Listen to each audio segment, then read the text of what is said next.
Hi, welcome. On this video, as promised, I'm going to be responding to by way of potential changes, okay, by way of licensing proposed out of the state of New York involving dog trainers in terms of trying to, set a standard that if you want to be a dog trainer, here's what it requires, here's the method that you have to come into agreement with, okay, which is again a major concern in the dog training community, and for good reason.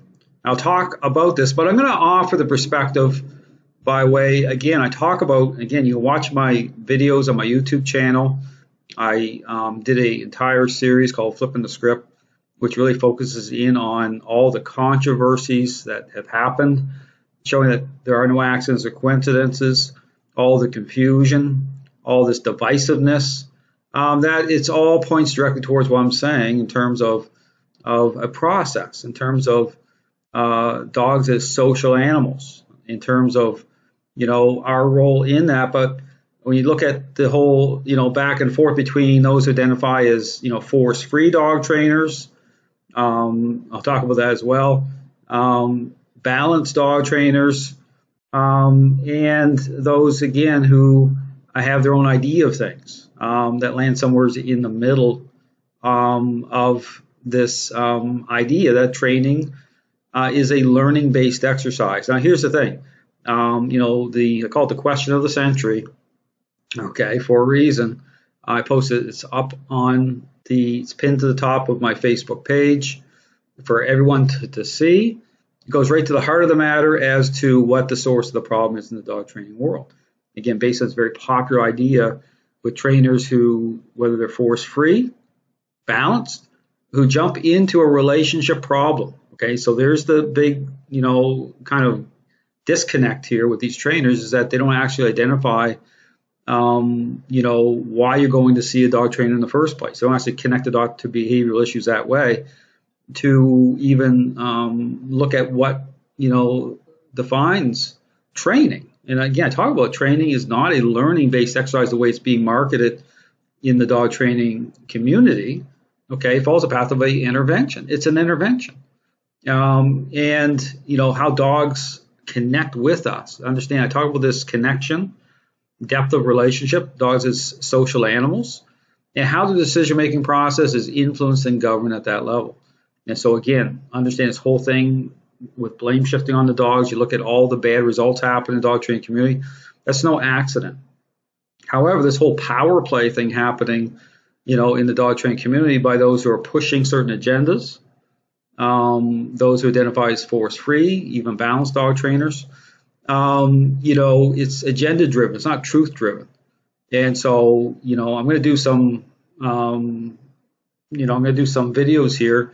I'm going to divide them into parts here as I talk about, not just licensing and from my perspective.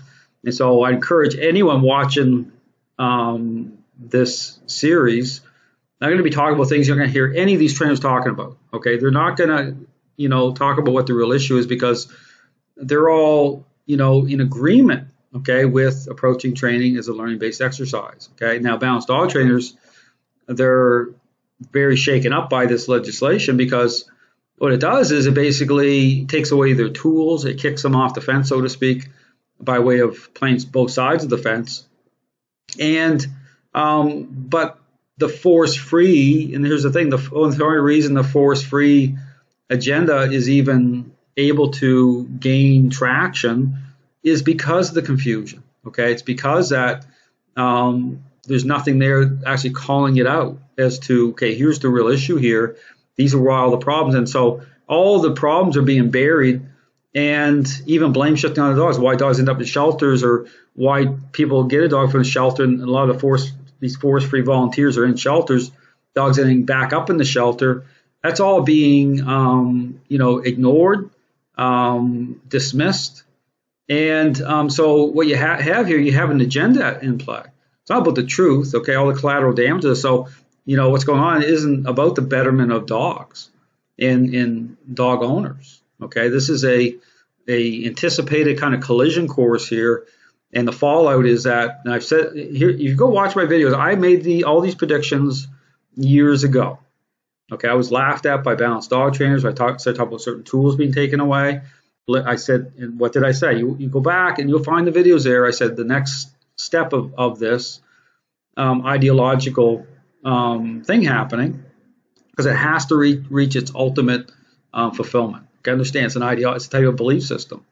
And so balanced dog trainers aren't going to be able to stop it based on the fact that they're compromised. Okay, that's the reality that they don't want to face, because they're sold out to their own idea of things. So, I talk about this. And so that their idea of things bringing influence in certain tools it doesn't fit within the framework of this idea, okay, it doesn't allow for it, okay? It's in conflict with it based on what it represents. I talk about influence and control, okay, how they align, how they're reconciled through, and that's what this system of training is, a intentional interaction-based method, okay? And we'll talk about this whole thing about, even the word aversive, okay, what's being labeled and what's being marketed out there. Everything's twisted and taken out of context because you're dealing with an ideology that's superficial, okay? It doesn't connect dots properly, it lacks depth. Even certain terms are misappropriated, okay? They don't even align properly. And this is a major problem. But this has just gotten worse and worse. And so the prediction I made a long time ago, so you watch, especially certain areas like the UK, Germany, those other countries that are more kind of social, okay? So they're more of a socialist type of framework. You're going to see this ideology really take over, okay? And in saying that, I said my next prediction, first the tools, right? That really inflames people, but remote callers and all that. But then they don't stop there. And there's hints of that, even in the UK. Michael Gove, one of the government officials there, even said that about, force free, okay, being, the next kind of, how they're looking at legislation. But here now you see it happening in the US, New York, right? So just think about it. This is coming up. And so you're going to see more and more of this because, again, there's no clarity. Balanced dog trainers, that's not helpful because they can't call out the real problem, because you can't call out that which you're in agreement with. I mean, just think about that. How can you talk about the real issue? That's why when I put out information, that question, I'll talk about what the question is, the question century, it's related to the criteria, because the question is, what's the criteria these trainers are using, all of them, to establish that the perceptions of dogs are changing the right way, okay? And this leads to diminishment of unwanted behavioral issues within the framework of response, how they're engaging a relationship problem, how they're motivating dogs to respond. So again, dogs are doing the sit down, come and stay, while these trainers are assuming that's their default setting, that those responses represent that good things are happening, right? The whole thing, we talk about this legislation, force-free treats, right, using motivating agents, but balanced dog trainers do the same thing. We'll talk about the differences here as I go through the videos. But and so what's the criteria that these trainers are using? It's not there. Okay, I understand it, because the criteria I talk about in terms of influence and control, right? This is why when you get a dog on the leash, okay, you'll see aspects of, I talk about the stinking thinking part, behavioral issues. I tie it all together. I establish all the connections. This is why, the reveal or the assessment part of, of the relationship comes through, at the social level, comes through those two core ingredients being reconciled to reveal, but also the change. Okay, understand, that's it. And so all the confusion out there in the dog training, so go look at that questions up on my Facebook page. None of these trainers can answer it. They can't even touch it because there's no depth, right? That's just their go-to. That's their assumption. That's everything. That's their core tenet. So what I'm saying is the core tenet's flawed. Okay, and so that blows everything out of the water. But then if you look at all the problems in the dog training world, so you'll see you'll make the connections. And so thunder hitting right It's raining here, thunder hitting right at that soundbite. Now here's the thing, and I would encourage people to share this video if there's people in the New York legislature that want additional information about making decisions.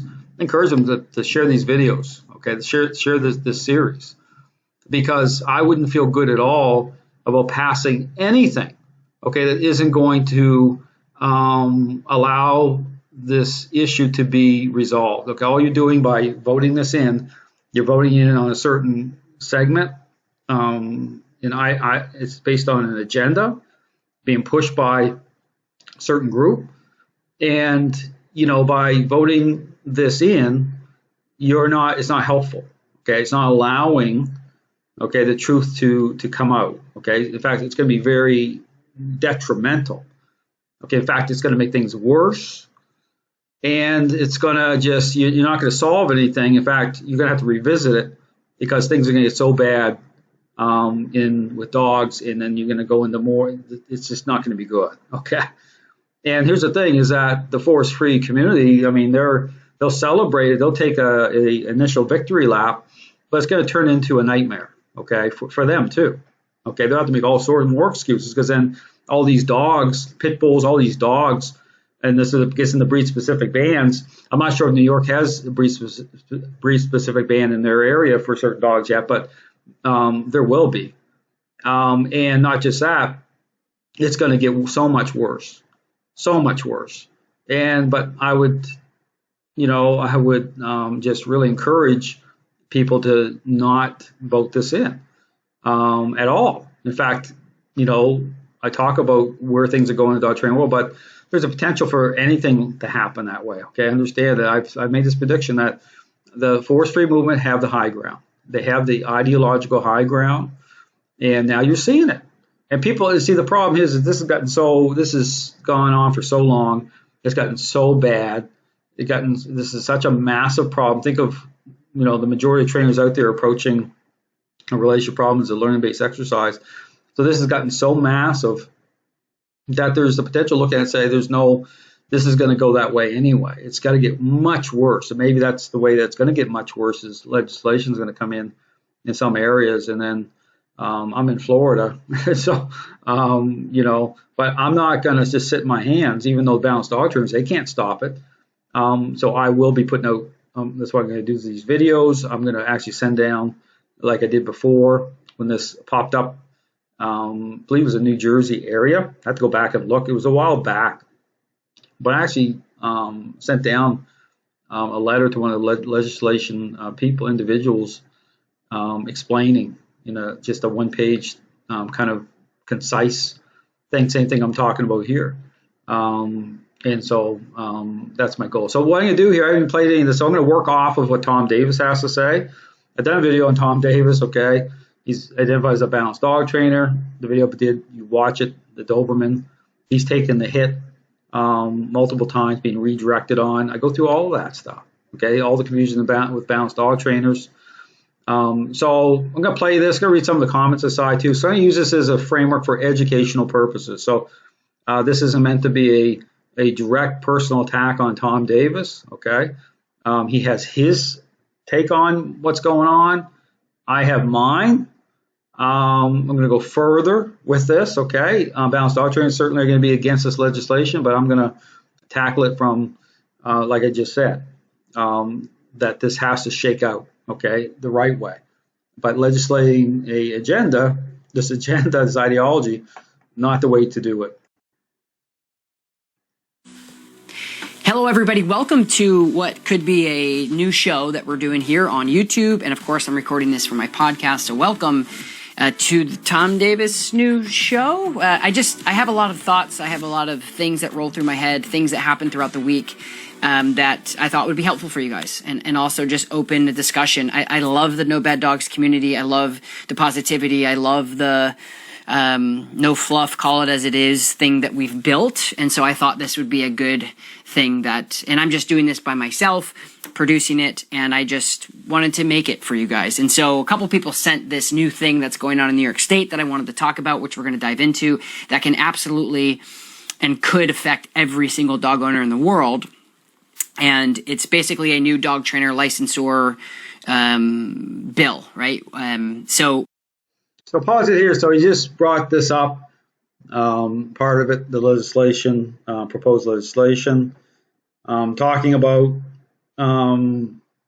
you right up, he's right there, non-adversive, talking about science-based positive reinforcement. So clearly this is coming from the wording or whatever. This is being pushed by the force-free community, someone like Zach George. Okay, Zach George has been going on. But again, it's like a Trojan horse. I mean, Zach George just, in a lot of trainers, they're trying to take advantage of the confusion. It's ideological. I mean, it's a radicalized, okay, ideology. And so here you already have the IACP, which is like a balanced dog training, association, opposing the legislation. So balanced dog trainers coming up against it. Just talking about, and you see the same thing here, one size fits all approach. So, the thing in the hat before down in New Jersey was like approaching it from the perspective of free market, okay?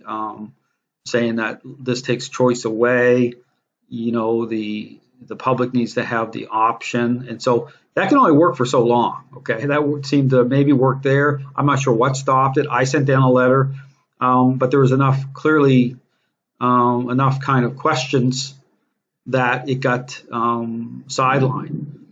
But the problem is, I talk about certain countries, and you look at it, whether it's the more socialized countries, the danger there is that there is no real kind of a ability to engage in open debate and that way that's going to allow things to get properly dealt with. Sometimes decisions can be made behind the scenes, and they'll announce it and they'll bring it out to have a debate, but it's already been decided. Okay, that's the problem.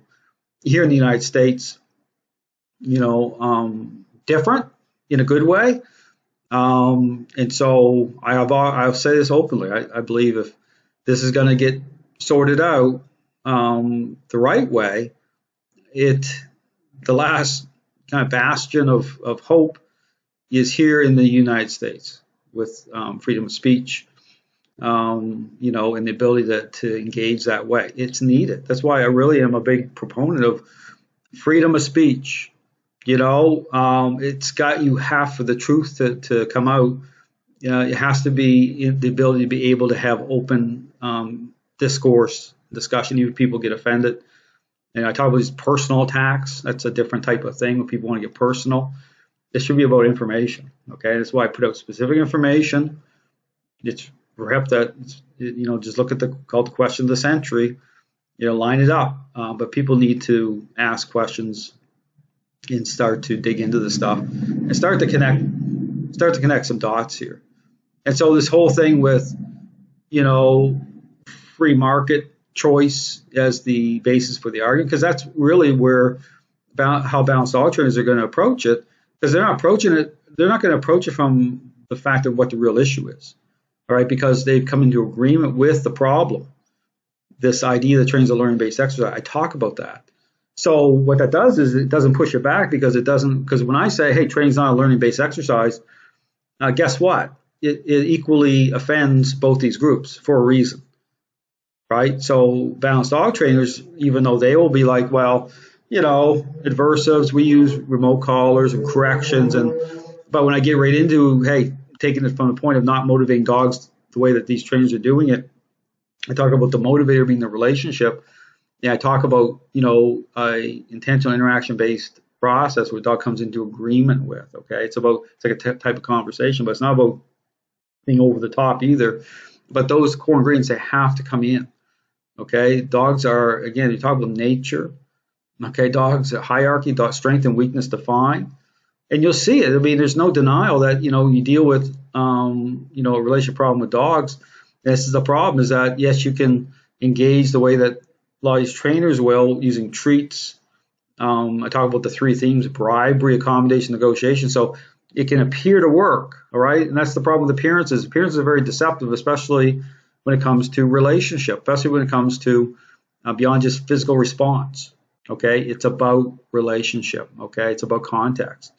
And so you have to, again, it has to align properly to be able to provide a proper assessment, but also change itself.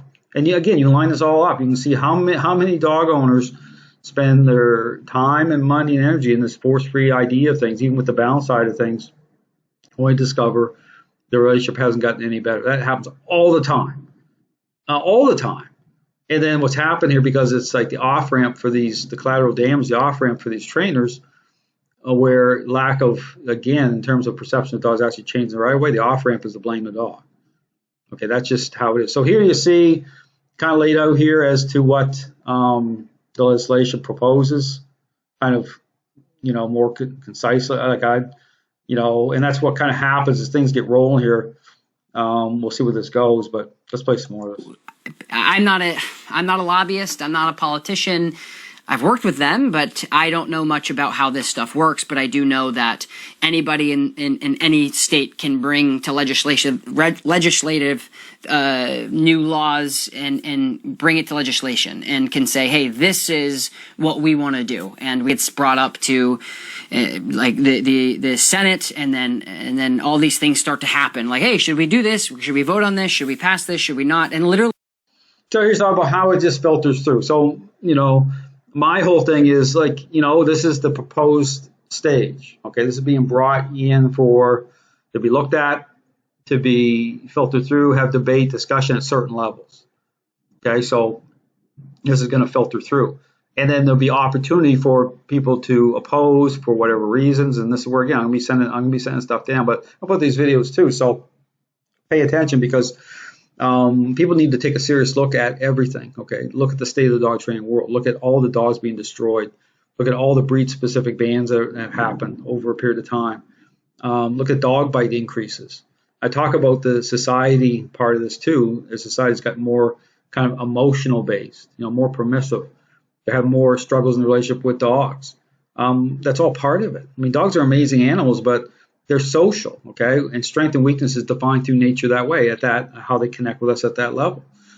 So, this whole thing about that word aversive, okay, it's being misrepresented because it's and understand something, when you deal with a superficial process, okay, it doesn't connect dots properly, it doesn't provide context, it lacks depth, it doesn't even, no study was even done at the social level way I described properly. I wrote a book on this called Mind and Body Connection. You'll find it on my website. Go into Pavlov and Skinner. I go right into the notes of these individuals, and right from the beginning, you see the problems, right? And so what was born from that was not done in a way to truly connect dots in terms of the social aspect of the relationship, what that means in terms of behavior, our role in that, that was never lined up that way. And so from that point on, this has been on like a slow boil. This has been getting worse and worse and worse. So I'm going to stop it here for part one. Again, I'm going to do several parts here. So again, thanks for watching. And my goal here is to inform people what's really going on here, so that, again, when you see these things popping up, that's totally predictable. Totally predictable. These things wouldn't be popping up in the first place if things were resolved in the sense of, okay, what is really happening here? See, that's the thing. This has not been confronted, because the problem with these trainers is because they've been making money, balance dog trainers included, they've been making money doing the wrong thing. Okay, they've been marketing this ideology, making money, and they've bought into this lie of what training is. But then it's so easy to do for these individuals. And so this culture has been created. And so they're all making money off of it, and they're exploiting it. And, because people that are struggling in the relationship with their dogs, there's a reason why they are to begin with, and based on how they're connecting and their emotions. Well, this plays off of their emotions. Okay, so this has been peddled, and this is the type of Ponzi scheme that's been going on for forever. Yeah, I know people don't like it. I mean, will come off very kind of harsh in a way, but it's the truth. And so this is why, but this is why it's gotten so bad. Look how mad, this type of conversation, for me to talk through this is very challenging for people, because of how far this has gone. This has totally gone sideways. So anyway, this is part one. We're putting out some more parts here. Thanks for watching.